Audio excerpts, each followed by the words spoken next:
We begin tonight with a story you saw first on WPRI.com. The next mayor of Providence has a daunting task in front of him. And we've learned the city is facing a large budget deficit, much larger than previously thought, and it's likely to be a hot-button issue in the capital city until the general election next month. Tonight, we tracked down the three men hoping to be the next mayor to see what they plan to do to balance the budget. Eyewitness News reporter Kelly Sullivan is with the Providence Mobile Newsroom tonight with live coverage. Kelly? Well, initially, the Tavares administration projected a $2.2 million budget deficit for the 2015-2016 fiscal year. But now the city council projects a much larger number to the tune of $24 million. So tonight, we asked the three mayoral candidates how they would close that gap.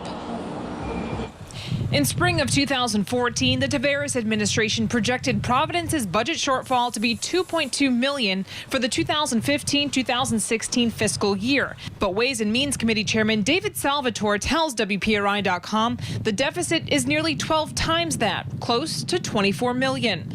Salvatore says the council intends to work with the future mayor, saying, quote, "While I have demonstrated fiscal prudency, I fully anticipate eliminating the fiscal gap."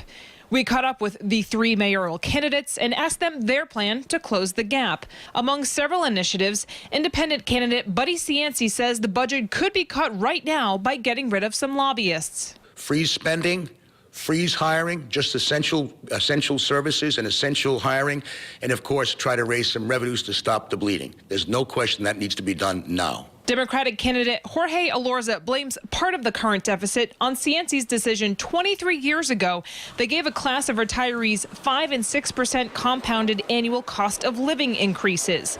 As an accountant, Alorza pledges to find a way to balance the city's budget. Step number one, we're going to do a full administrative audit, figure out what kind of position we find ourselves in fiscally, and then act responsibly going forward. Raising taxes is not an option. Republican candidate Daniel Harrop also blames the deficit on the Cianci administration's failure to properly fund the pensions and says the only way to reduce debt is to bring the city into bankruptcy. As a result, there is really no way the city is going to be able to make up this deficit and really save the pensions until we go through receivership.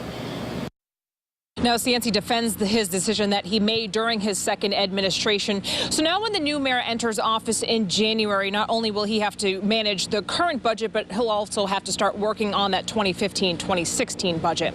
Reporting live with the Providence Mobile Newsroom, Kelly Sullivan, Eyewitness News.